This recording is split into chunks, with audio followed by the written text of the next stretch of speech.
up? Hello, guys. Ladies, if any. Thank you.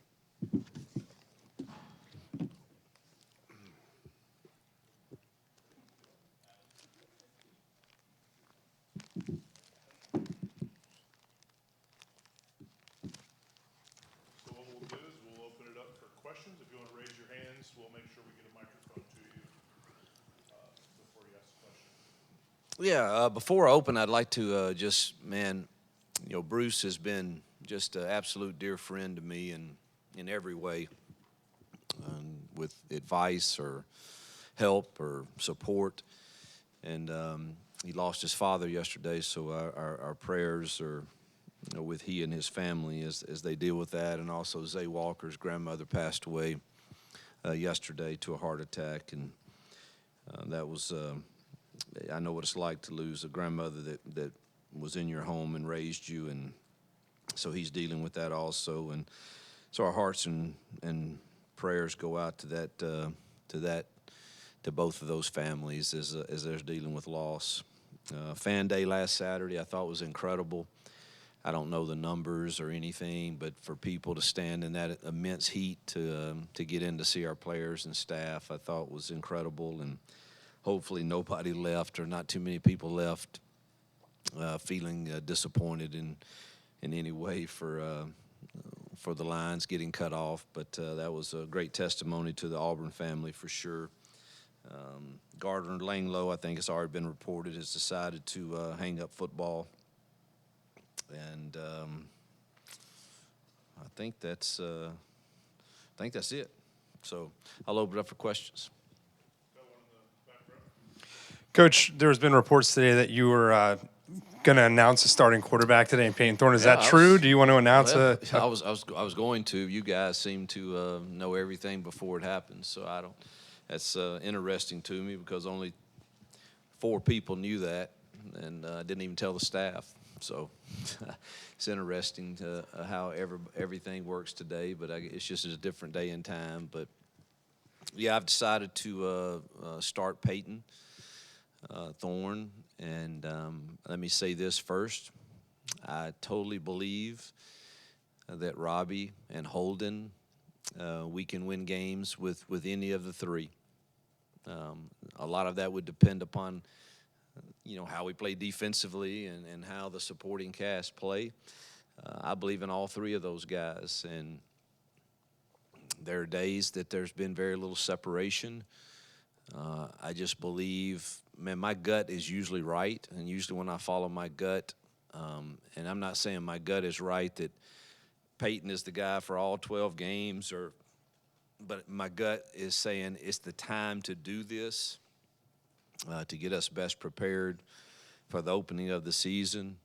I'm hoping that all 3 will handle that news extremely well and to continue to work, because I believe with all my heart Robbie Ashford gives us an absolute better chance to win the game if he accepts this news and continues to work and develops himself, because he might be the most freakish athlete I've ever had at quarterback.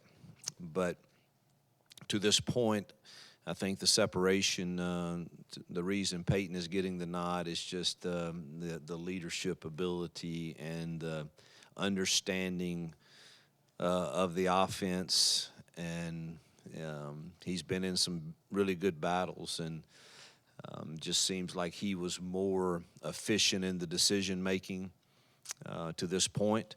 Not that the others were terrible by any means. It was not just a slam dunk. And so I hope that everyone will handle it right. This is happening in a lot of places. NFL, here, you compete, and you continue to compete. And trust me, once someone gets that job, they got to hold on to it. And hopefully the others continue to work every day to press to make me feel like I need to second guess that. That's the hope. You didn't seem too thrilled with the receivers on Saturday. How have they done this week? Well, it was about 88 loafs on Saturday. That's an exaggeration, but there were a lot. They had a really good week last week, and they've had a better week this week. We had our best practice. I lose track of days. Today is Thursday. We had our best practice Tuesday night, and I think they're improving.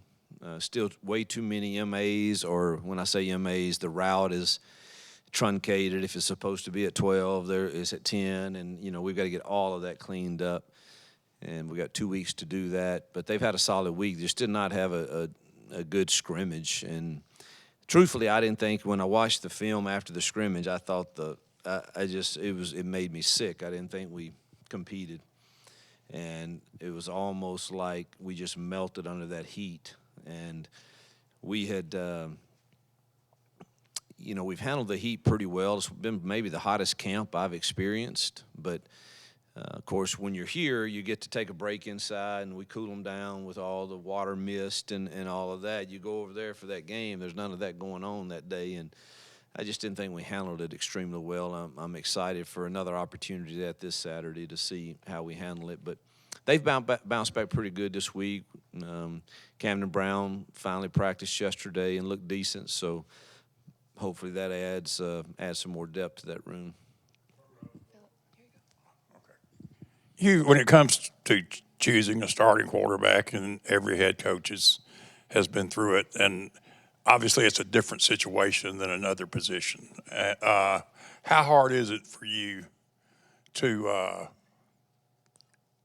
deliver that news and try to make them understand that it's not the end of the world?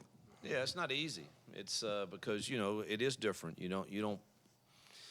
One guy's going to get primarily most of the snaps, and so that's not easy because you've watched those other two kids, compete hard for it and train all summer and work for this moment. But you know what? That's life, and everybody doesn't always get the prize that they want, but how you respond to that's going to really determine more about you and probably paid more dividends for your longer term in life and in football. If you just you accept it, don't like it, but go back to work, and let's see what happens. Listen, last year at Liberty, I played 4 quarterbacks because of injuries. We lost our starter the first series of the first game to a broken hand. You put another one in there, he gets hurt, and you're down to number 3. And there was one game I had to play number 4. And so you never know when your time's coming and what you're going to do with it when it comes. And if you make the most of that, you might not ever see the bench again. And so I want to say this about Robbie. He will always have a package. If he handles all of this the right way, he will always have a package because he adds an element to us that's a little different.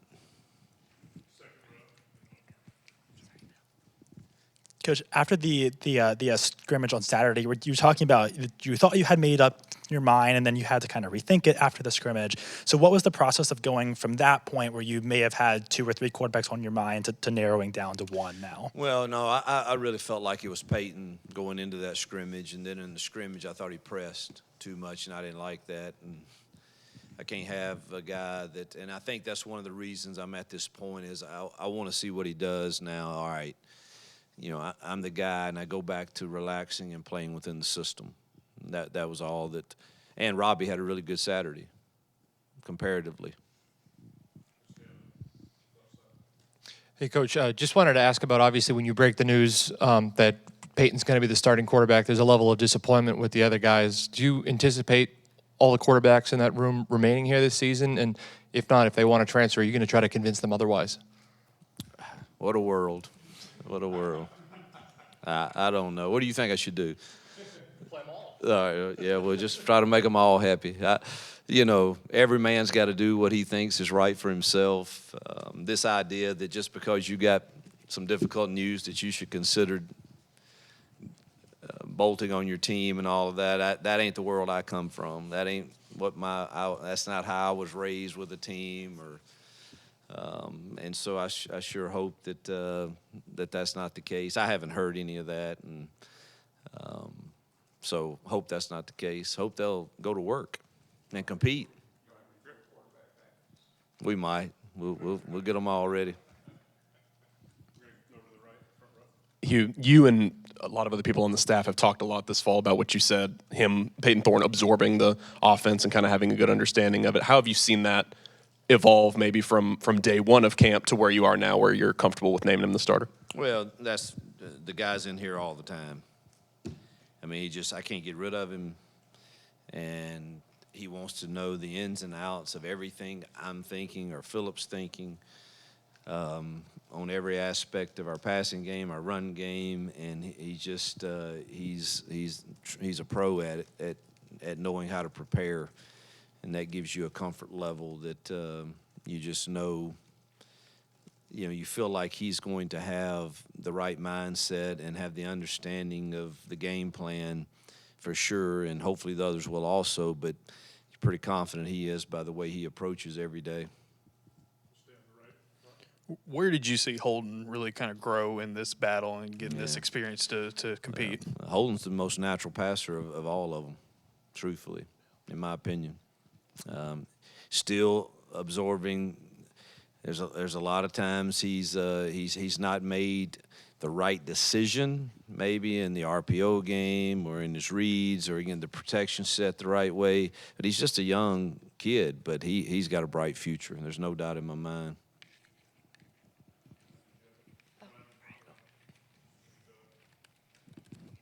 Yes, you back to the quarterbacks. Wide receivers. Have any of those guys stepped up enough to where you feel comfortable with them being in the rotation? Have you liked what you've seen from them? Yeah, I feel good about Jay and VAR. I feel good about Shane and Amari and gosh, I won't forget somebody. Camden's been hurt, so it's really, yesterday was really his first practice since I've been here, so it's really hard for me to get an accurate evaluation there. Shorter will be in the rotation to give us some bigger bodies. Nick, I'd say outside right now, if you had to say, those four big guys are probably in the rotation along with those slot guys, and Caleb Burton in the slot also, those three guys, but that's the ones that's gotten most of the reps. Malcolm's been hurt, and so has Coy, and so has Camden, and so it's but those guys are going to have to be in the rotation for sure. With the quarterback position pretty much settled, at least going into the scrimmage, what other positions are up for grabs? What are the competitions that you're looking at this Saturday? Yeah, well, the quarterback situation is set going into UMass unless something happens. It's set. It's done. And he'll get all the reps with the ones, and Robbie will get most of the reps with the twos. Holden will get his share some, but I feel like that's where we are, and that's not going to change unless injuries or something happen. I don't see the other positions as battles. There is no first team, second team in my mind. We need 2 and 3 deep at every one of those. And so I guess if you had to say there's battles, it's who's going to be on that 70-man travel squad, or that 75 if you go on the road to non-conference, whatever it is. There's probably some of those, but you're trying to get those 2 deep secondary and those 3 deep D-line and those 2 deep linebackers and those 2 deep O-line. You're trying to get every one of them ready. I don't see it as a battle. And, all right, somebody plays well and we roll him out there the first huddle. That's great. He had the better week of practice. But come Series 3, the other guy's going to be out there too. So I just don't see it as, hey, y'all are competing to see who plays and who doesn't. We got to get them all ready.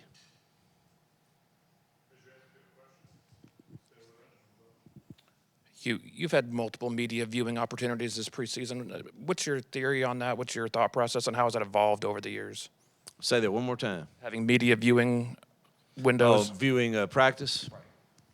Well, I'm going to cut all of you off if you post videos of our team again. Whoever that was. I don't know who it was. Don't care. And I'm not mad at you. But no videos. maybe that's just crazy. Y'all can do pictures and stuff, but man, just don't shoot videos. I was going to actually tell y'all can stay a little longer today if you want to. Just no videos, you know. And maybe we're just all paranoid as coaches too much, but when the season starts, it will be quite different. I just think there's too much going on and you guys are so aggressive with having your stories out there, and man, I can appreciate that. I can. You're into what you do, and you want to be good at it, and I get that. So there's a fine line for me of how do I balance the respect I have for the job you guys do and protecting our kids and our team the most we can. I don't know where that line is. I told Kirk the other day, I think every week could be a little different for what we see media's availability to be and all of that. So I don't know if I answered your question, but. Go to the right side. Hugh, I think we've all seen the recent news with the Michael Oher situation. Obviously, we know your connections to it. Yeah. Have you spoken to either the Tuohys or Michael?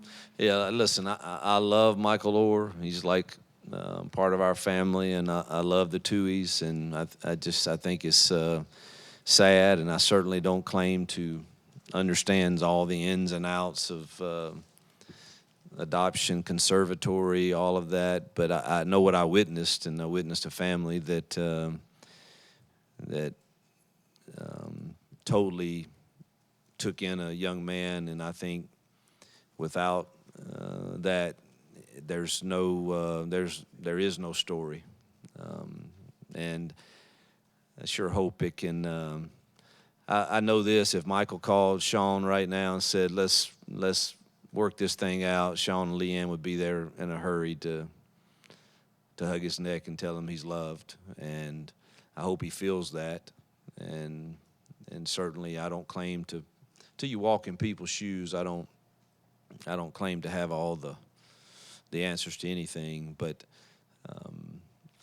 I think it will all, whatever happens will happen, of course, and I think the facts will come out, but I love both sides of it, and Sean and Leanne Tuohy did something that probably most families, a lot of us talk about doing things. They actually put the shoes on and pulled the boots up and got in the arena and did something, and I think that's admirable. Hugh, you mentioned putting together packages for Robbie. Do you have experience in your career with that kind of thing, athletics, quarterbacks? Bo Wallace was a starter. Barry Brunetti was a dude that added a lot to us. I did that there. Arkansas State, my first year, had a similar deal. It was different but similar. I mean, Ryan Applin was definitely our quarterback. We had another young man that was more of a power guy that I used for short yardage situations. Robbie's certainly like that. I mean, Robbie's not just a runner; he's a dynamic runner. But he can throw certain things. He throws better, and hopefully his consistency in that will continue to improve to where if whatever package it is in, they have to respect the pass off of it also.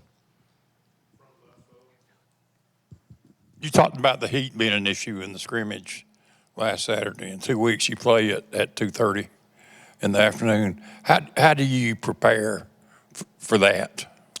Well, that's a whole different deal. You're only playing 11 of your guys at one time, and the others over under the fans and being cool. And hopefully we have a few 8-9 play drives where the defense is resting and.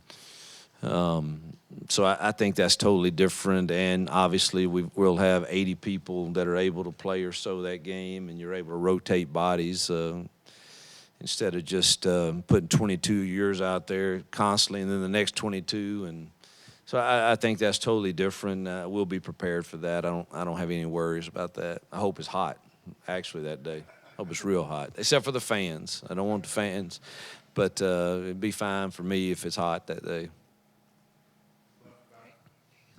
Coach, Auburn's had some good receivers over the years. I don't think they've had like a dynamic stud receiver in a long time. What, in your mind, goes into putting into having a receiver that can go up and change football games as a playmaker? Yeah, we desperately have got to get to that point. I mean, I don't know when the last time Auburn had a 1,000-yard receiver. I don't, and it's been over a decade, I would think. And that's shocking to me.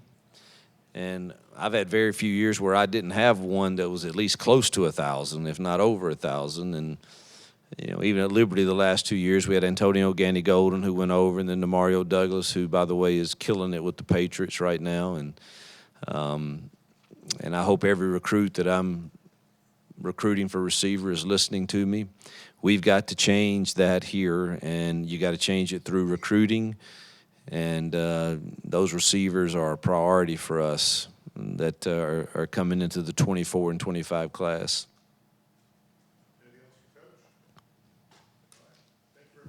Thanks, guys. Let's see, practice today. No videos. Good Lord, no videos.